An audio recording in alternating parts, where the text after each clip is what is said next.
Hola Masters y amantes de la historia, bienvenidos a la segunda y última parte de este especial sobre la evolución y transformación del mito artúrico. En el video anterior ya vimos cómo fue que surgió la figura de Arturo, su paso por las viejas crónicas de Britania y el momento en que de un simple líder militar pasa a convertirse en rey gracias a la Historia Regum Britanniae del clérigo galés Geoffrey de Monmouth, obra que fue un éxito rotundo y que se impulsó con fines de propaganda política. Bien, es momento entonces de continuar relatando esta historia.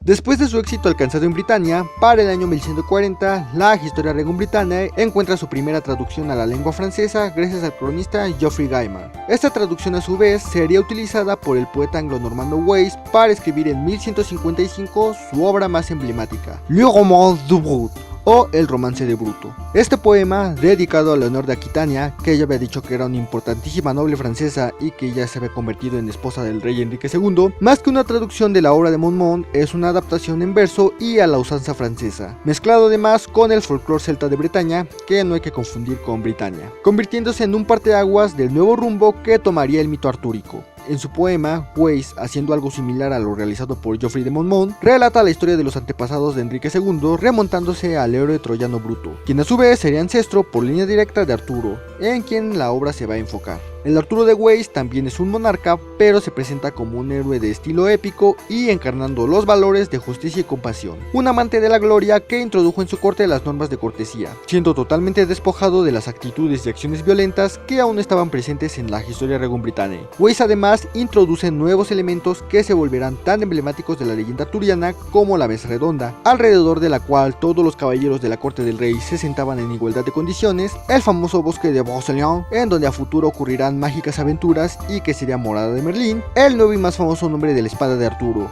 la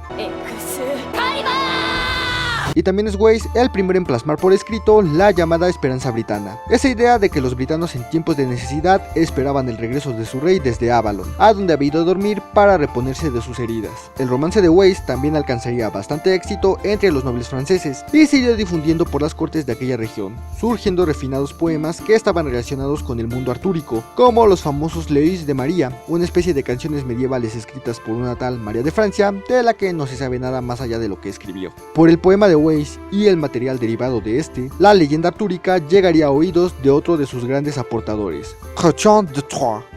Chrétien de Troyes era un afamado poeta y recopilador de romances para la aristocracia francesa, y es considerado como el primer novelista francés. En 1175, Chrétien retoma el poema de Wace y lo convierte por completo en un genuino romance, un subgénero narrativo caracterizado por estar ambientado en un mundo imaginario donde ocurrían situaciones maravillosas e insólitas, aunque hoy en día el término romance es utilizado para referirse a las novelas caballerescas medievales en general. Esta obra llevaría el título de Lancelot o El Caballero de la Carreta, en donde, como lo indica su nombre, se introduciría por primera vez al personaje de Lancelot, el más fiel caballero de Arturo, y junto con este nuevo personaje surge también un nuevo tema en el ciclo artúrico, el amorío secreto y prohibido entre Lancelot y la esposa del rey, Ginebra. No es gratuito que este nuevo tema apareciese en esta obra, pues en los tiempos en que escribía Chrétien se estaba popularizando una nueva temática en la literatura y música francesa, el amor cortés, el cual consistía en un amor verdadero entre un caballero y su señora de rango superior, quien ya estaba casada con otro hombre por un arreglo matrimonial entre familias nobles. En esta relación, el caballero se muestra gentil, humilde y leal a su amada, y esta le corresponde cuidando de él. Este tipo de relación era algo nuevo y atractivo para una sociedad aristócrata cuyos matrimonios no eran por amor, sino por conveniencia y arreglo, por lo cual alcanzan un gran éxito, razón por la que no es raro que Chrétien incluyera dicho tema en un libro que iba dedicado a los nobles. Además, también se ha sugerido que la idea entre los amoríos entre Lancelot y Ginebra ni siquiera fue de Chrétien, sino de su patrona María de Champagne, hija mayor de Leonor de Aquitania con su primer esposo, el rey Luis VII de Francia. Pero, como sea que haya sido, este elemento se incorporaría al mito artúrico para ya nunca más desaparecer. Ahora, además de su Lancelot, Chrétien de Troyes escribió otros dos romances que pasarían a engrosar el contenido de la leyenda artúrica. Yvain, el caballero de León, en donde se desarrollan las historias de los caballeros Gawain e Yvain, y su otro libro es Percival o El cuento del Grial, en el que el caballero Percival es el protagonista, aunque esta obra quedó inconclusa por la muerte del autor, y más adelante surgirían otras obras hechas por otros autores que intentaban darle continuación y cierre al libro de Chrétien. Aparte, el novelista francés también escribió dos poemas más cortos, igual ambientados en el mundo de Arturo, Eric y Enid y Clergue. En conjunto con estas obras, además de introducir a Lancelot y su romance con Ginebra, también es el primero en mencionar el nombre de Camelot, pues hasta entonces el reino de Arturo era referido como Logres cuando se le daba un nombre, además de incluir también por vez primera el elemento del Grial, la misión de su búsqueda y su aparición ante un caballero, en este caso Percival, dando origen al famoso elemento de la quest, la búsqueda de algo o de alguien que funcionará como el punto de partida o la razón de las aventuras de los héroes. Todos estos trabajos de Cauchon son de corte romántico, que les repito, la palabra no tiene el significado que nosotros le damos actualmente, sino que es usada como sinónimo de fantasioso, férico o maravilloso. Así, el mundo de Arturo se convertirá en un mundo de ensueño y atemporal en el que los sentimientos, especialmente el amor y un toque de valores cristianos, serán la motivación de las acciones de los personajes. También, con los trabajos de Cauchon, Arturo se convertirá en un monarca refinado y cortesano, muy similar al viejo Carlomagno, transformándose así en un rey de estilo y valores franceses. Y aunque su importancia seguía siendo enorme porque aún era considerado como el mayor gobernante de la historia de Europa, ahora el peso del ciclo artúrico se trasladaba principalmente a los caballeros de la mesa redonda. Arturo, quien aún va a encarnar los paradigmas éticos de nobleza y generosidad y funcionará como el preservador del orden tradicional, se irá convirtiendo poco a poco en un rey pasivo, cediendo su papel de gran guerrero y aventurero a sus caballeros, quienes, fieles a su monarca, salen a cumplir las misiones encargadas por Arturo, teniendo aventuras y realizando toda clase de proezas en el proceso, reafirmando así su condición heroica. Así, el mundo artúrico desarrollado en Francia era un reflejo de una situación política que estaba ocurriendo en ese tiempo, en el que los reyes comenzaban a apoyarse más y más en los señores feudales, tales como duques y condes. Por tal razón, esta reforma o reinvención al mundo artúrico realizada por Cauchon de Troyes fue el nuevo éxito en cuanto al tema arturiano y no tardó en difundirse por gran parte de la Europa continental, siendo el núcleo de nuevas canciones escritos que ahora tomaban a Cauchon y no a Geoffrey de Monmouth como su fuente e inspiración principal, mezclándose a su vez con las viejas leyendas y folclore celta y con un toque de cristianismo. Así fue como surgió la denominada Materia de Bretaña, el conjunto de historias y leyendas artúricas principalmente francesas, alcanzando el mito su punto más alto de divulgación hasta entonces. Ya para finales del siglo XII y principios del XIII, Robert de Boron, un caballero borgoñón al servicio de los condes de Montbéliard en el noroeste de Francia, escribió una serie de historias agrupadas en forma de ciclo titulado Los Libros del Grial. En su ciclo, del cual lamentablemente solo nos han llegado un libro completo y fragmentos de otro mencionado en otras obras, Boron establece por primera vez los orígenes del Grial como aquella copa en que Jesús consagró su sangre la noche de la última cena, y que había llegado a Britania a través de José de Arimatea, el rico comerciante parte del Sanedrín que ofreció su sepulcro para sepultar a Jesús, dando un sentido cristiano y sagrado a este recipiente. También Boron reintroduce en la historia artúrica a Merlín, quien había sido dejado de lado en trabajos anteriores, volviéndolo por primera vez el tutor y consejero de Arturo, pues anteriormente en la Historia Regum y demás obras, Merlín desaparecía después del nacimiento del rey. Ahora le acompañaría durante sus primeros años de reinado hasta que el mago es aprisionado por la Dama del Lago. Pero quizás la mayor contribución de Boron a la leyenda artúrica fue la introducción por vez primera del episodio en el que Arturo se convierte en rey luego de sacar una espada clavada en una piedra. De esta manera, la historia de Arturo en la materia de Bretaña queda cada vez más consolidada.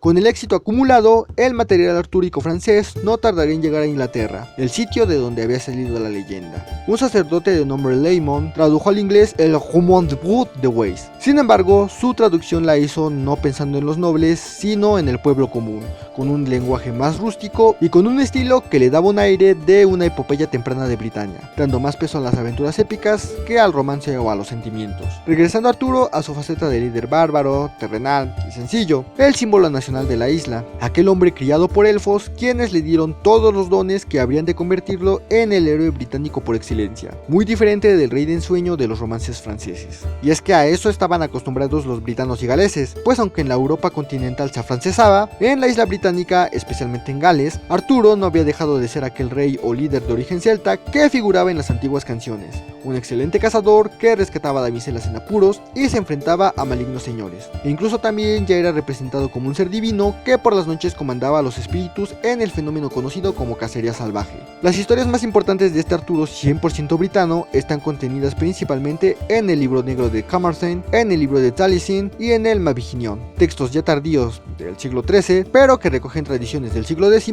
e incluso anteriores. En estos textos encontramos, por ejemplo, el viaje de Arturo y sus caballeros al inframundo en búsqueda del caldero mágico, un prototipo del futuro santo grial, la razón del por qué Arturo estaba cazando al cerdo endemoniado Thread, o una curiosa línea en la que Arturo se le refiere con el título de Ameraudur, que en galés significaría emperador, aunque aquí con una connotación militar, más específicamente general o comandante. También del siglo XII es la obra titulada Brut y Brechineth, la versión galesa de la adaptación de Le Roman de Brut hecha por Lehmann, que presentaba nuevamente a este Arturo rústico. Pero ya fuese en su versión britana o en su versión francesa, lo cierto es que la fama del rey Arturo ya estaba difundida y establecida en prácticamente toda la Europa occidental para finales del siglo XII, volviéndose uno de los héroes más celebrados de la cristiandad, una especie de nuevo Mesías que llegaría para salvar a la gente de las injusticias, de la tiranía y del sufrimiento terrenal. Para los nobles y reyes, además, era el modelo del gobernante virtuoso por excelencia y a quien había que emular, mientras que para los caballeros, el rey Arturo, pero especialmente los miembros de la mesa redonda,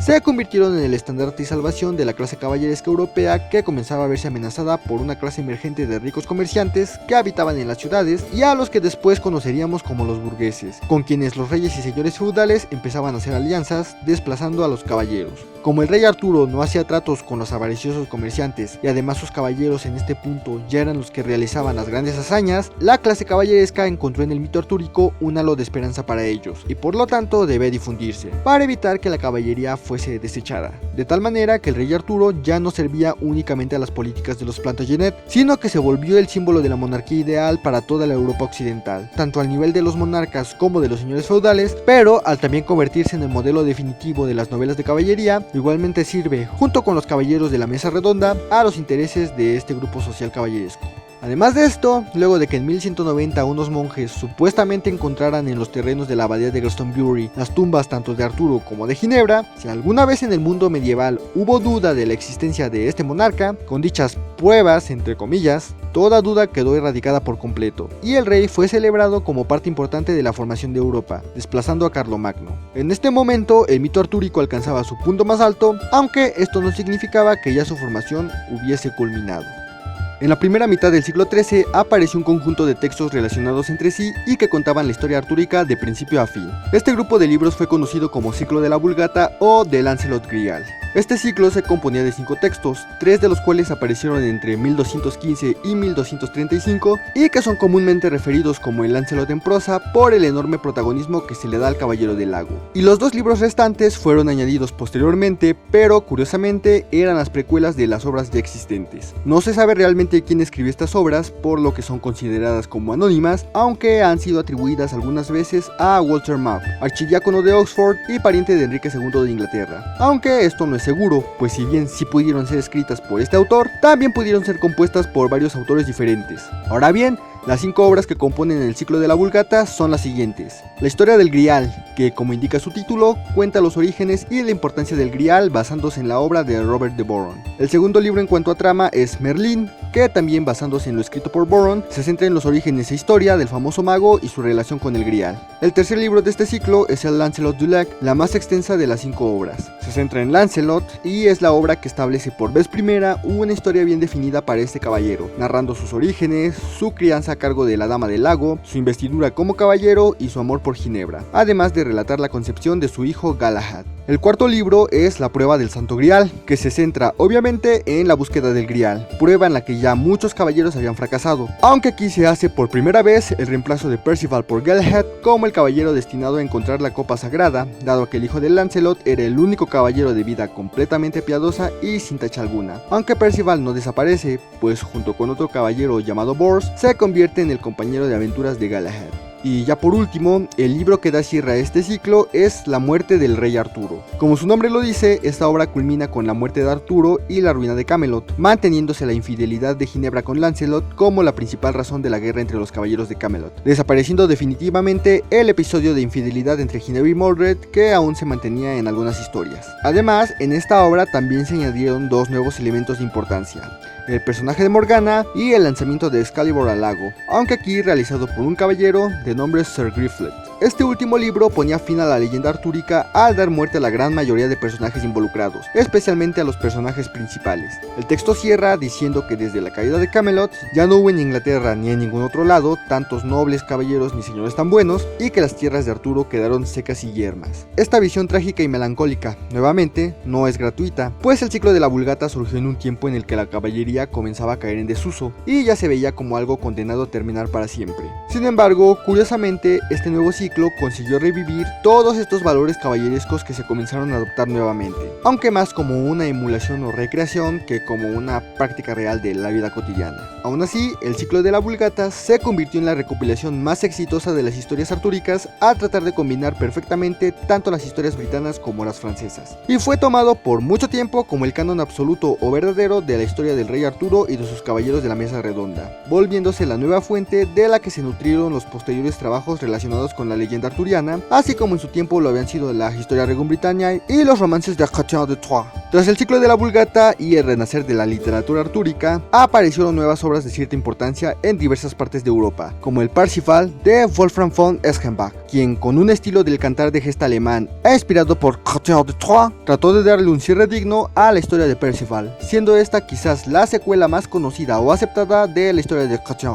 Otra obra artúrica adaptada al estilo alemán fue Lancelot de Ulrich von Saxe-Cowen. También otros libros dignos de mencionar son La Morte Arthur de Robert de Thornton, fechada hacia el año 1400 y que relata nuevamente la historia de Arturo y de Camelot, pero eliminando toda la materia francesa agregada. O la obra Sir Gawain y el Caballero Verde, compuesta entre 1375 y 1400, que como su nombre lo dice, tiene como personaje central a Gawain, quien debe probar su virtud como caballero a través de diversas pruebas. Este nuevo apogeo del mito artúrico no se quedó únicamente en la literatura, y así varios nobles de la Europa occidental comenzaron a celebrar fiestas y justas inspiradas en Arturo y sus caballeros, las cuales tenían por nombre mesas redondas, en las que, además de abundantes banquetes y representaciones con motivos artúricos, había verdaderos torneos caballerescos, los cuales a veces resultaban tan peligrosos que los papas los condenaron enérgicamente e incluso prohibieron la cristiana sepultura a aquellos que muriesen combatiendo en dichas justas. Aún así, los festivales artúricos no se detuvieron.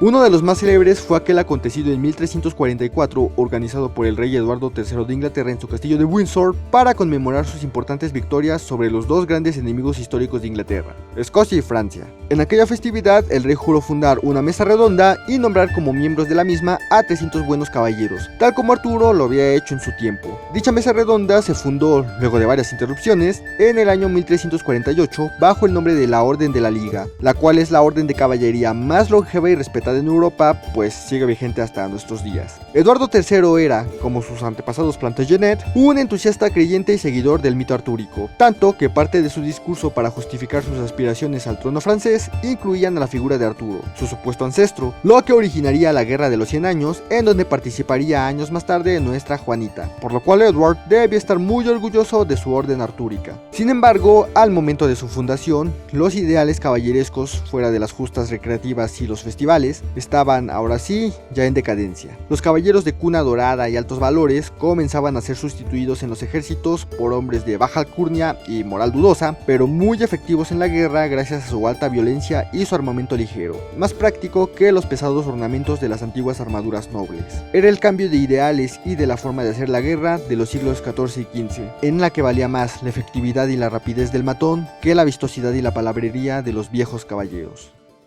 Con el pasar de los años, el mundo artúrico estaba cada vez más borroso y olvidado, sustituido, como ya dije, por nuevos valores e ideologías, y aunque seguían apareciendo ocasionalmente algunos trabajos relacionados con el rey Arturo o con sus caballeros, especialmente con Lancelot, no alcanzaban ni de cerca el éxito ni la difusión de sus predecesores. Sin embargo, la leyenda se negaría a morir. Hacia el año de 1476, un hombre llamado William Caxton establece la primera imprenta en Inglaterra, y luego de varios años en dicha imprenta, después de una organización meticulosa hecha por Caxton, en julio de 1485 se publica el que se convertirá en el romance artúrico más aclamado de todos los tiempos, La muerte de Arturo, escrita por un tal Sir Thomas Malory. No se sabe exactamente quién fue este hombre y se tienen registrados al menos a 2 candidatos de la época que llevaban este nombre, pero lo que sí se puede afirmar es que al parecer era caballero y que para cuando escribió su obra, por alguna razón estaba en la cárcel de donde nunca salió. Este Malory además debió tener cierto grado avanzado de educación, pues su obra está escrita de una manera magistral y al mismo tiempo amena, directa y concreta, lo que hace a La muerte de Arturo una lectura digerible y muy disfrutable, que carecía de las digresiones moralizantes y de los postulados teológicos que abundaban en el ciclo de la Vulgata. Para crear su obra, Malory hizo un arduo trabajo de recopilación, tomando todas, o al menos la mayoría de fuentes y tradiciones que contaban las historias del rey Arturo y de sus caballeros, tanto las britanas como las francesas y alguna que otra de algún otro rincón de Europa, y sin importar si estaban escritas en prosa o en verso, combinándolas y con un poco de su propia imaginación, creando una historia única y concordante. De esta manera, la leyenda artúrica, una vez más, renacía y se renovaba a través de la obra de Thomas Malory, la cual alcanzó un éxito abrumador debido, como ya dije,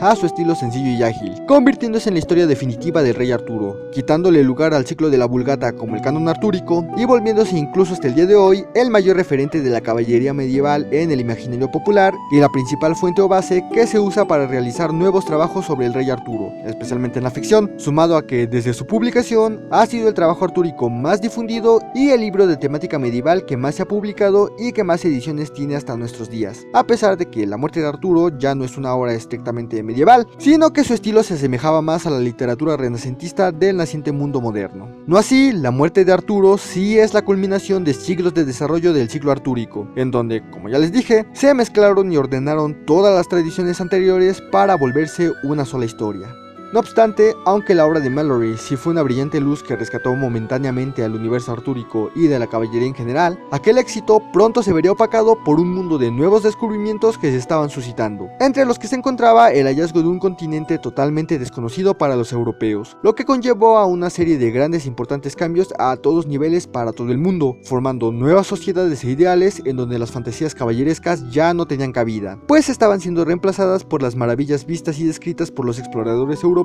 que viajaban por las nuevas tierras americanas, un mundo que también parecía de ensueño, pero que a diferencia de los viejos cuentos caballerescos, era presente y tangible. Así, las historias de Arturo y compañía cayeron completamente en el desuso. Es verdad que hubo pequeños intentos por preservar en la memoria las viejas leyendas medievales y las historias caballerescas inspiradas en Arturo, como The Fairy Queenie, poema épico del inglés Edmund Spenser, o alguna que otra parodia u obra menor sin tanta importancia sobre la mesa redonda. Sin embargo, el olvido fue tal que la última edición publicada de La muerte de Arturo por mucho tiempo fue una de 1634, y el mundo de Camelot no volvería a retomarse hasta algunos siglos después, durante el romanticismo a finales del siglo XVIII. Como ya he explicado en algunos videos anteriores, el romanticismo fue un movimiento cultural, principalmente literario, cuya principal característica es que tiene como objetivo exaltar los sentidos, la fantasía, los sueños, la belleza y los ideales, surgiendo en contraposición al racionalismo de la Ilustración. Por sus características, no pasó mucho tiempo para que el romanticismo trajera de vuelta a aquellas fantásticas obras medievales desarrolladas en mundos de ensueño y en donde ocurrían las cosas más extraordinarias, algo que sedujo la mente de muchos novelistas y lectores de aquellos tiempos. Y obviamente, la literatura artúrica encabezaba la lista de estas obras.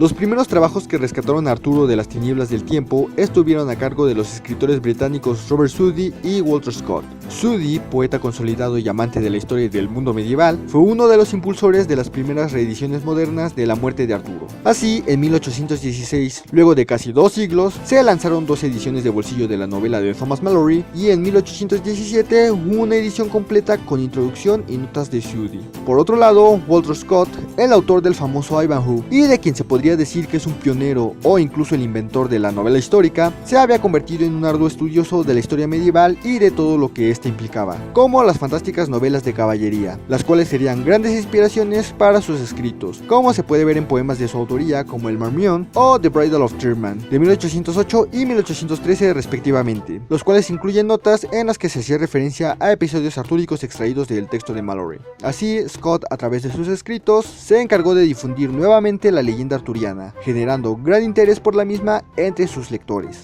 Pronto los trabajos de Sudie y Scott darían sus frutos. Las historias de Arturo y sus caballeros llamaron demasiado la atención por su fantasía y por sus valores de caballería, encabezados por la rectitud y la lealtad. La población que tuvo contacto con ellas entonces idealizó una imagen del pasado algo distorsionada, acoplándola a los valores y moral de la época, una moral que, al menos en Inglaterra, había estado formulándose desde algunas décadas atrás y que se asentó por completo cuando la reina Victoria subió al trono, por lo cual es denominada moral victoriana, la cual consistía en un gran refinamiento de la conducta y del buen comportamiento, siendo intolerantes hacia el libertinaje y los malos modales. El mito artúrico, lleno de buenos y valientes caballeros, estaba repleto, en apariencia, de los valores que esta nueva sociedad victoriana buscaba y aplaudía, y por ende la literatura artúrica tuvo otro renacimiento que servía a un nuevo propósito: difundir estos supuestos buenos valores de antaño, obviamente adaptados para los nuevos tiempos y necesidades, y la obra de Malory fue la elegida de entre todos los trabajos artúricos para llevar a cabo dicha misión, pues fue la más fácil de recuperar, puesto que era la más reciente y la que más ediciones había tenido en su tiempo. De esta manera, el amor no solo por el mundo artúrico, sino por el mundo medieval en general, resurgió, aunque de una manera idealizada más que históricamente correcta. Pero fue tal el boom medieval que mucha gente adinerada gastaba su fortuna construyéndose fortalezas y castillos de estilo gótico, coleccionando armaduras caballerescas u organizando festivales y torneos de estilo medieval, como el famoso torneo de Eglinton de 1838. Asimismo, como ya mencioné, los valores caballerescos eran los que más buscaban difundirse, y por ello fue justo en este tiempo cuando la palabra caballero cambió su significado, dejando de referirse al guerrero de élite armado con un caballo para tener la connotación moderna del gentleman, es decir, el hombre que da socorro a los débiles y defensor de las damas, galante, generoso y dispuesto a la aventura. Un sentido más victoriano que medieval, pero que tuvo excelentes resultados entre la sociedad inglesa y entre algunas otras más, aunque estos valores encontraron su fin con el estallido de las guerras mundiales. Pero todavía no nos adelantemos tanto. Como dije, gracias a los soportes de Scott y Sudie, el mundo medieval resurgió, y con él aparecieron nuevas visiones y reinterpretaciones del mundo artúrico. Por ejemplo, tenemos Los Idilios del Rey, una serie de poemas compuestos y publicados entre 1854 y 1885 por el escritor Alfred Tennyson, con los cuales recrea el universo de Malory bajo la ya mencionada visión victoriana, exaltando principalmente a Galahad, el caballero perfecto de intachable moral. Pero así como existen estos personajes honorables y modelos a seguir, también debían crearse los opuestos para señalar los malos valores, por lo que varios personajes en esta obra de Tennyson son moldeados de una manera distinta a lo que habían sido en sus orígenes. Y el mejor ejemplo de esto es Morgana, que en esta obra es representada por primera vez como una hechicera seductora y maligna, características que serían replicadas y popularizadas posteriormente. Otra reinterpretación, pero por el lado de la crítica y la parodia, fue la obra de Mark Twain, un yankee de Connecticut en la corte del rey Arturo, de 1889, en la que por medio de un hombre del siglo XIX que misteriosamente viaja en el tiempo y repentinamente aparece en el mundo artúrico de Malory, satirizaba aquella idealización medieval surgida en el romanticismo, que para Twain no era en absoluto superior a los nuevos avances tecnológicos del mundo moderno.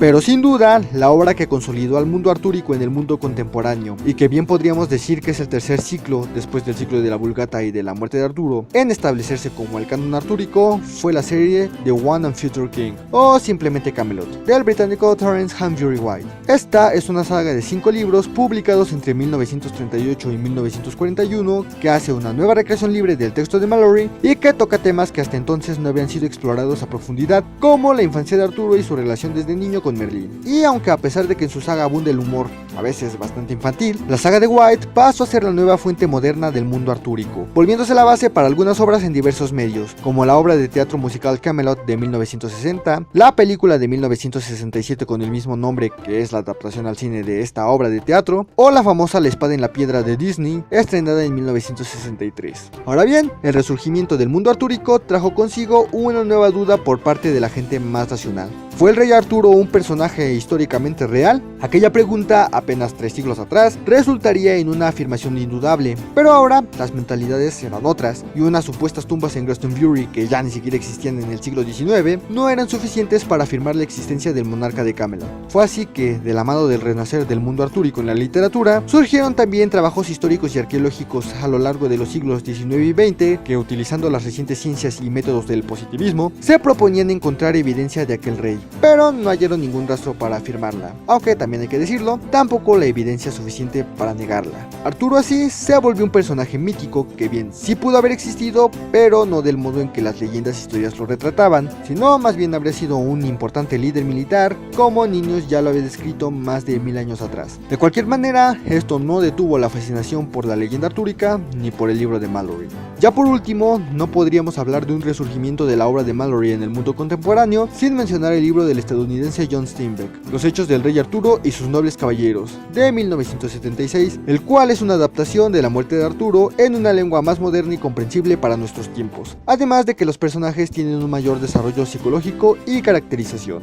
Steinbeck era un amante de la literatura arturiana, y el libro de Malory fue uno de los principales textos que influyeron en su infancia y que alimentaron su deseo de ser escritor. Lamentablemente, el libro quedó inconcluso por la muerte del autor en 1968, por lo que no aparecen episodios tan importantes como la búsqueda del Grial o la destrucción de Camelot. Sin embargo, su fama fue suficiente para que el legado artúrico continuase perpetuándose y se difundiera no solo a través de la literatura, sino expandiéndose a otros medios, como la música, el teatro, las artes plásticas, ya en tiempos mucho más recientes, a través del cine y de la televisión. Ahora es imposible que una persona con un mínimo de cultura general no tenga ni siquiera una vaga noción de quién fue el rey Arturo. El mundo de Camelot, cuya semilla apareció por allá de finales del siglo V y principios del VI, continúa presente hasta nuestros días, maravillando a las generaciones. El rey Arturo se convirtió en el rey eterno. Y bueno, Masters y amantes de la historia, finalizamos así con este especial. Como pueden ver, la figura del rey Arturo, sus caballeros y su mundo son en conjunto un mito literario. Fue la literatura, o la ficción literaria, la que construyó su historia a lo largo de los siglos a partir de unas leyendas antiguas transmitidas por la tradición oral, basadas quizás en un acontecimiento real ocurrido entre los siglos V y VII de la Era Común, un hecho ya muy borroso y lejano para las gentes que lo contaban. Quizás sí existió un destacado Arturo en la historia, que era un caudillo militar britano-romano que comandó a un grupo de soldados bretones y galeses que derrotaron juntos a un número considerable de invasores sajones en algunas batallas. Pero esta figura trascendería y evolucionaría según las necesidades políticas y sociales de los pueblos que contaban su historia, hasta convertirlo en el más magnánimo de todos los reyes. Las leyendas orales y niños impidieron que la figura de Artorius cayera en el olvido. Los anales y crónicas galesas lo volvieron parte de la historia y le convirtieron en un gran guerrero. Geoffrey de Monmouth lo dotó de una grandeza imperial. Weiss le proporcionó una opulenta y refinada corte. Catherine de Troyes dio a Arturo una fuerza regia de señor feudal e hizo que sus caballeros tuviesen protagonismo. Robert de Boron consolidó el sentido de sus acciones. Los romances franceses y epopeyas britanas lo transformaron en el emperador de Europa, y Thomas Malory escribió su historia definitiva, la cual sería la base para las futuras historias realizadas por escritores y artistas modernos. También podemos decir que, aunque de origen britano-galés, Arturo fue una figura creada en conjunto por varios pueblos, y que, al menos en la versión en la que le conocemos actualmente, tiene más de francés que de británico, especialmente lo que refiere a su investidura y personalidad. Y pese a que los ingleses consideran a Arturo su mito nacional, es realmente un mito que pertenece a toda la Europa occidental medieval. En fin, Masters y amantes de la historia, espero que les haya gustado el video. Como dije, este especial de 2 partes es una introducción a una serie de videos enfocados en los personajes de Camelot que iré subiendo a lo largo de este año, por lo que sí es necesario que lo tengan en cuenta para cuando lance esos videos, ya que así les quedarán más claros ciertos aspectos de los mismos, en donde ya no seré tan técnico y simplemente me enfocaré en reseñar las leyendas de los personajes sin hacer tanta introducción de los textos de los cuales provienen. Y bueno, esto ha sido todo por ahora, Masters, pero recuerden que nos vemos en la próxima invocación.